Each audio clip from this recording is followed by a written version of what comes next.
नमस्कार विद्यार्थी मित्रांनो, स्वागत आहे तुमच्या आपल्या यूट्यूब चॅनलमध्ये.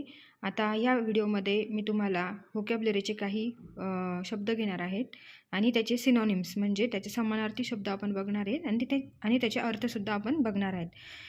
तर असे व्होकॅब्युलरीचे जेव्हा आपण सिनॉनिम किंवा अँटोनिम्स करतो हे तुम्हाला प्रत्येक कॉम्पिटेटिव्ह एक्झाममध्ये काम येणार आहे.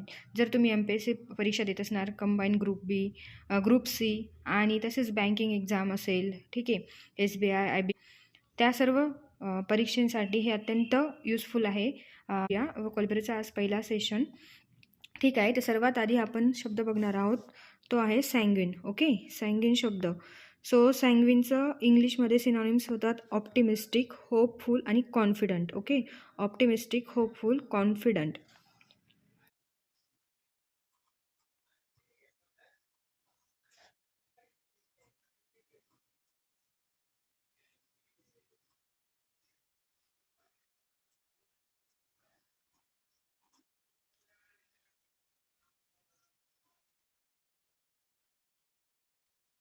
कॉन्फिडंट, ठीक आहे.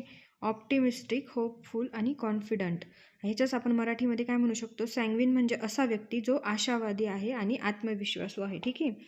तर काही माणसं असतात ना, खूप वाईट परिस्थिती आली तरी ते त्या परिस्थितीमध्ये सुद्धा खूप आशावादी असतात, ठीक आहे. त्यांना कुठे ना कुठे होप असतो की होईल सर्व चांगलं. त्यानंतर आत्मविश्वासू,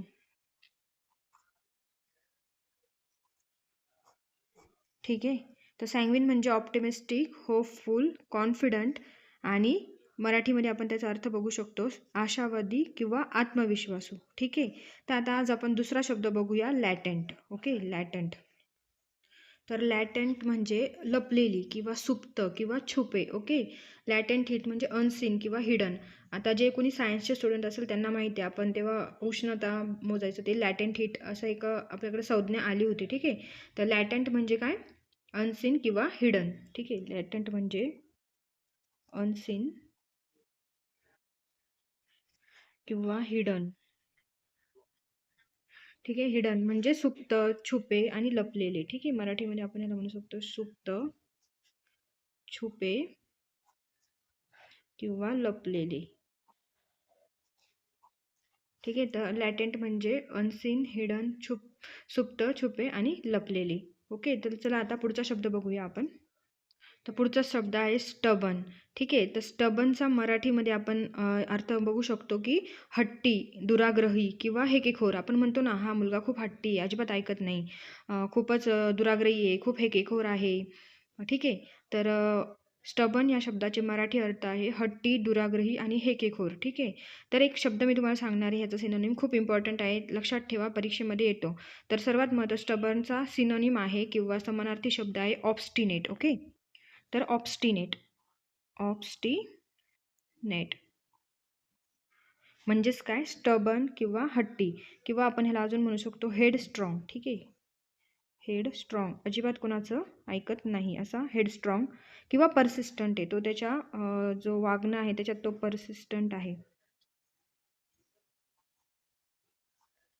ठीक आहे. मराठीमध्ये आपण ह्याला म्हणू शकतो हट्टी, ठीक आहे, दुराग्रही किंवा हेकेखोर. आपण म्हणतो ना, हा माणूस खूप हेकेखोर आहे, तर तो कसा आहे? स्टबन आहे, ऑब्स्टिनेट आहे, हेड स्ट्रॉंग आहे, परसिस्टंट आहे, ह्यालाच आपण काय म्हणतो? स्टबन. तर हे स्टबन आणि ऑब्स्टिनेट हे खूप इम्पॉर्टंट शब्द आहे परीक्षेच्या दृष्टीने, हे तुम्ही लक्षात ठेवा. पुढचा शब्द बघू, आजचा चौथा आजच्या सेशनमधला, डायवुल्ज. ओके, डायवुल्ज म्हणजे काय? तर कोणती गुपित उघडे करणे किंवा कोणती गोष्टी उघड करते. आपण एखाद्याला सांगतो की मी तुला हे सांगतो पण कोणाला सांगू नको, पण तो काय करतो? डायवुल्ज करतो, म्हणजे ते गुपित जे असतं ते उघड करतो, ठीक आहे.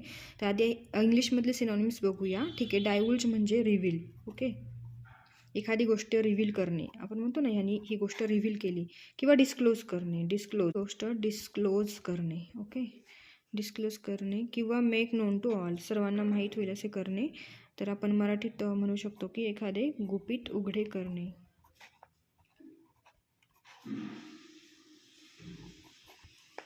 गुपित उघडे करणे. ठीक आहे. तर आतापर्यंत आपण 4 शब्द बघितले. एकदा रिवाईज करू पटकन. ठीक आहे. सॅन्ग्विन या शब्दाचा अर्थ मी सांगितला होता की ऑप्टिमिस्टिक, होपफुल, कॉन्फिडंट. ओके. म्हणजे कोण? आशावादी, आत्मविश्वासू असा. त्यानंतर लॅटेंट. आपण म्हणतो लॅटेंट हीट किंवा लपलेली एखादी गोष्ट. तर लॅटेंट म्हणजे अनसीन किंवा हिडन, सुप्त, छुपे किंवा लपलेले. ठीक आहे. तिसरा शब्द आपण बघितला होता स्टबन, म्हणजेच ऑप्टिनेट, हेडस्ट्रॉंग किंवा परसिस्टंट, म्हणजेच हट्टी, दुराग्रही, हेकेखोर असा तो स्टबन. डायवुल्ज म्हणजे रिव्हील करणे. ठीक आहे. डिस्क्लोज करणे. एखादी गोष्ट रिव्हील करणे किंवा डिस्क्लोज करणे म्हणजेच गुपित उघडे करणे. ठीक आहे. आता पुढचा पण खूप इम्पॉर्टंट शब्द आहे जो नेहमी यूज होतो. खूप वेळा आपल्या आयुष्यात जे आहे दैनंदिन जीवनामध्ये हा शब्द वापरला जातो. कन्स्ट्रेंट म्हणजेच काय? तर एखाद्या गोष्टीचं बंधन असणे. ठीक आहे. कंपल्शन असणे. इंग्लिशमध्ये तेच म्हणून रिस्ट्रेंट असणे किंवा रिस्ट्रिक्शन असणे. म्हणजेच कन्स्ट्रेंट म्हणजेच कंपल्शन, रिस्ट्रेंट, रिस्ट्रिक्शन असणे. आपण म्हणतो ना मला खूप रिस्ट्रिक्शन्स आहेत घरातून किंवा मला खूप बंधनं आहेत. तर ह्याचाच अर्थ कन्स्ट्रेंट म्हणजेच बंधन असणे किंवा जबरदस्ती असणे किंवा बळजबरी असणे. ठीक आहे. तर कन्स्ट्रेंट म्हणजे कंपल्शन, एखाद्या गोष्टीचं कंपल्शन, कंपल्शन असणे किंवा रिस्ट्रेंट असणे. ठीक आहे. रिस्ट्रेंट असणे किंवा रिस्ट्रिक्शन असणे.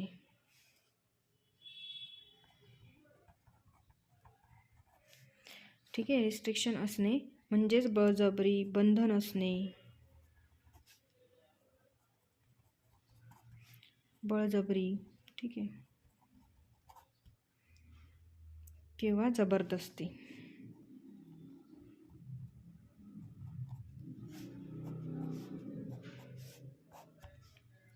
ठीक आहे. तर कन्स्ट्रेंट म्हणजेच काय? कंपल्शन, रिस्ट्रेंट, रिस्ट्रिक्शन किंवा बंधन असणे किंवा बळजबरी असणे किंवा जबरदस्ती असणे. ठीक आहे.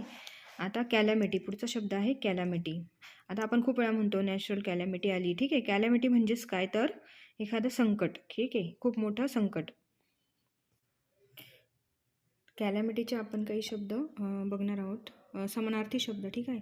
तर कॅटॅस्ट्रॉफी. ठीक आहे. आपण बघू शकतो कॅलॅमिटीला एक सिनॉनिम आहे इंग्लिशमध्ये कॅटास्ट्रॉफी. कॅटास्ट्रॉफी. ठीक आहे. स्ट्रॉफी स्पेलिंग पण तुम्ही नीट बघून घ्यायचं आहे विद्यार्थी मित्रांनो. ठीक आहे. किंवा डिझास्टर. आपण म्हणतो ना खूप मोठं डिझास्टर आलं. ठीक आहे. ॲडव्हर्सिटी. सिटी म्हणजेच काय? कॅलॅमिटी, कॅटॅस्ट्रॉफी, डिझास्टर, ॲडव्हर्सिटी म्हणजेच आपत्ती किंवा उत्पात. आपत्ती म्हणजेच संकट म्हणू शकतो आपण याला आपल्या साध्या भाषेत, किंवा उत्पात. आता आपण बघू शकतो युद्ध चालू आहे. ठीक आहे. इराण आणि अमेरिकेमध्ये उत्पात चालला आहे सर्व. ठीक आहे. म्हणजेच संकट आलेलं आहे. तर कॅलॅमिटी म्हणजे कॅटॅस्ट्रॉफी, डिझास्टर, ॲडव्हर्सिटी आणि मराठीत आपण म्हणू शकतो आपत्ती, संकट, उत्पात. खूप महत्त्वाचा शब्द आहे करंट अफेअर्सच्या दृष्टीने, तर तुम्ही लक्षात ठेवा. पुढचा शब्द आहे व्हिक्ट्री. ठीक आहे. आता व्हिक्ट्री म्हणजे आपण म्हणतो ना एखाद्या गोष्टीची व्हिक्ट्री होणे म्हणजेच काय? सक्सेस होणे. ठीक आहे. विजय होणे, यश प्राप्त होणे. म्हणजे व्हिक्ट्रीमध्ये आपण सिनॉनिम्स बघूया. सक्सेस. ओके. तुम्ही पण ह्याच्या व्यतिरिक्त काही शब्द तुम्हाला माहीत असेल तुम्ही कमेंट बॉक्समध्ये लिहू शकतात विद्यार्थी मित्रांनो, जेणेकरून तुमची पण व्होकॅब्युलरी सुधरेल आणि जे मुलं बघताय त्यांनासुद्धा आणखी नवीन शब्द मिळेल. ठीक आहे. आता हे स्टार्टिंग लेवल आहे म्हणून आपण जरा हळूहळू सुरुवात करतो. ठीक आहे. सक्सेस, ट्रेम्प आणि विन. ट्रेम्प, विन. ओके. म्हणजेच काय? विजय होणे. ठीक आहे. विक्ट्री होणे म्हणजे विजय होणे किंवा यश मिळणे. ठीक आहे. जय होणे, विजय होणे. ठीक आहे. यश मिळणे म्हणजेच विक्ट्री. शब्द आपण बघूया अपोलॉजी. आता अपोलॉजी बऱ्याच जणांना माहीत असेल. ठीक आहे. तर आपला पुढचा शब्द आहे अपोलॉजी. ठीक आहे. अपोलॉजी म्हणजे काय करणे की एखाद्या गोष्टीला अपोलॉजीज करणे म्हणजे माफी मागणे, एक्सक्यूज करणे किंवा जस्टिफाय करणे. ठीक आहे. To apologise. ओके. और to excuse. Okay. And to justify. ठीक आहे. जस्टिफाय करणे म्हणजे एक्सप्लेनेशन देणे एखाद्या गोष्टीचं. एखाद्या गोष्टीबद्दल आपण चुकी झाली तर आपण काय करतो? अपोलॉजी करतो. Okay. We apologise to someone. So like what is mean by apology? और मराठीमध्ये आपण यांना काय म्हणू शकतो की क्षमा याचना करणे, दिलगिरी व्यक्त करणे किंवा खेद प्रदर्शन करणे. आपण म्हणू शकतो की क्षमा याचना करणे किंवा दिलगिरी व्यक्त करणे. ठीक आहे. दिलगिरी व्यक्त करणे, माफी मागणे. आपण म्हणतो ना मित्रमैत्रिणीला माझी चूक झाली पुन्हा असं नाही करणार. ठीक आहे. तर अपोलॉजी म्हणजे टू अपोलोजाइज, एक्सक्यूज और जस्टिफाय म्हणजे क्षमा याचना करणे, दिलगिरी व्यक्त करणे किंवा माफी मागणे. ठीक आहे. चला तर आता पुढचा शब्द बघू. पुढचा शब्द जनरली आपल्याला माहीत नाही. विद्यार्थी मित्रांनो पुढचा शब्द आपण बघणार होतो विगर. ठीक आहे. विगर म्हणजे काय? तर स्ट्रेंथ, पॉवर. ठीक आहे. एनर्जी, पॉवर, फोर्स आणि स्पिरिट. एखादा माणूस एकदम विगरस आहे म्हणजेच काय? तो एकदम सामर्थ्यवान आहे. ठीक आहे. त्याच्यामध्ये खूप बळ आहे, ताकद आहे. किंवा आपण म्हणू शकतो चैतन्य. विगर म्हणजे strength, energy, power, force, spirit आणि मराठीमध्ये त्याचे आपण शब्द किंवा अर्थ बघू शकतो सामर्थ्य, बळ, ताकद आणि चैतन्य. ठीक आहे, त्याचा आपण ते म्हणजे कंप्लासंट. ओके, तर कंप्लासंट म्हणजेच काय की सेल्फ सॅटिस्फाईड. आपण म्हणतो ना की मी खूप संतुष्ट आहे, आत्मसंतुष्ट, म्हणजे त्याला संतुष्ट होण्यासाठी किंवा आनंद होण्यासाठी बाहेरच्या कोणत्याही गोष्टीची गरज नाही. सेल्फ सॅटिस्फाईड किंवा आत्मसंतुष्ट. ठीक आहे, मग कंप्लासंट म्हणजेच काय तर सेल्फ सॅटिस्फाईड.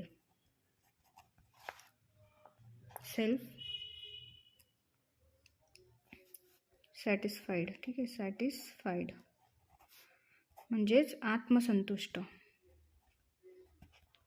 तो संतुष्ट आहे खूप. ठीक आहे, स्वतःमध्येच आत्मसंतुष्ट आहे, त्याला अजून कसली काही एवढी अपेक्षा नाही आहे. आत्मसंतुष्ट म्हणजे कंप्लासंट म्हणजे काय सेल्फ सॅटिस्फाईड किंवा आत्मसंतुष्ट. ठीक आहे, तर विद्यार्थी मित्रांनो, आज आपण हे असे 10 शब्द बघितले आहे. तर एक माझी चुकी झाली आहे, मी तिथे एक स्टबन जेव्हा आपण बघत होतो ते ऑप्टिनेट नाही आहे, ऑब्स्टिनेट आहे. ठीक आहे, इथे एस राहून गेलं होतं, सॉरी. तर स्टबन म्हणजेच ऑब्स्टिनेट. ठीक आहे, मी खाली तुम्हाला स्पेलिंग व्यवस्थित लिहून देते. स्टबन म्हणजेच ऑब्स्टिनेट. ठीक आहे, ऑब्स्टिनेट. स्टबन म्हणजेच काय, ऑब्स्टिनेट म्हणजेच काय, हट्टी, दुराग्रही, हेकेखोर. तर आपण 4 शब्द रिवाईज केले होते. तर आता आपण 5व्या शब्दापासून पुढचे शब्द रिवाईज करूया पटपट. ठीक आहे, कन्स्ट्रेंट 5वा शब्द आपण बघितला होता. कन्स्ट्रेंट म्हणजेच काय, कंपल्शन, रिस्ट्रेंट, रिस्ट्रिक्शन म्हणजे एखाद्या गोष्टीचं बंधन असणे, बळजबरी असणे किंवा जबाबदारी असणे. ठीक आहे, त्यानंतर आपण कॅलॅमिटी हा शब्द बघितला होता. आपल्या सर्वांनी खूप वेळा ऐकलं असेल की नॅचरल कॅलॅमिटी आली वगैरे वगैरे, जेव्हा काही सुनामी वगैरे येते. ठीक आहे, म्हणजेच काय एखादी आपत्ती येते, संकट येते. याला सिनॉनिम्स काय आहे इंग्लिशमध्ये, कॅटॅस्ट्रॉफी, डिझास्टर आणि ॲडव्हर्सिटी. ठीक आहे, त्याच्यानंतर नेक्स्ट शब्द आहे व्हिक्ट्री शब्द आपण बघितला होता की सक्सेस मिळणे, ट्रियम्फ. ओके, हा जरा वेगळा शब्द आहे, लक्षात ठेवा. ट्रम्प. आणि विन म्हणजे विजय मिळणे, यश प्राप्त होणे. ठीक आहे, म्हणजे व्हिक्ट्री होणे. त्याच्यानंतर अपॉलॉजी आपण बघितलं होतं की टू अपॉलॉजाईज, एक्सक्यूज किंवा जस्टिफाय, एखाद्याची क्षमा याचना करणे. आपण चुकी केल्यावर समोरच्याला काय करतो, अपॉलॉजाईज करतो, दिलगिरी व्यक्त करतो किंवा आपण त्याची माफी मागतो. त्यानंतर 9वा शब्द आपण बघितला होता विगर म्हणजेच काय, strength, energy, power, force, spirit. Okay, म्हणजेच याचा मराठी समानार्थी शब्द काय आहे, सामर्थ्य, बळ, ताकद आणि चैतन्य. म्हणजे एखादा म्हणतो आपण विगरस आहे, तो खूप विगरस आहे, म्हणजे काय तो आहे, तो खूप एनर्जी, फुल ऑफ एनर्जी आहे, पॉवरफुल आहे. ठीक आहे, म्हणजेच त्याच्याकडे काय खूप सामर्थ्य आहे, बळ आहे, ताकद आहे, चैतन्य आहे. आणि कंप्लासंट हा शब्द बघितला जात, ते म्हणजे सेल्फ सॅटिस्फाईड, आत्मसंतुष्ट. तर ठीक आहे विद्यार्थी मित्रांनो, असे आपण आज 10 शब्द आणि त्याचे सिनॉनिम विथ मराठी अर्थ आणि त्याचे इंग्लिशमधले सिनॉनिम्स असे बघितले आहे. तुम्हाला जर हा व्हिडिओ आवडला असेल तर नक्कीच लाईक करा आणि आपण 10 व्होकॅब्युलरी सोबत त्याचे अर्थ जाणून घेऊ. आणि हे खूप इम्पॉर्टंट आहे सर्व स्पर्धा परीक्षांसाठी. तर थँक्यू.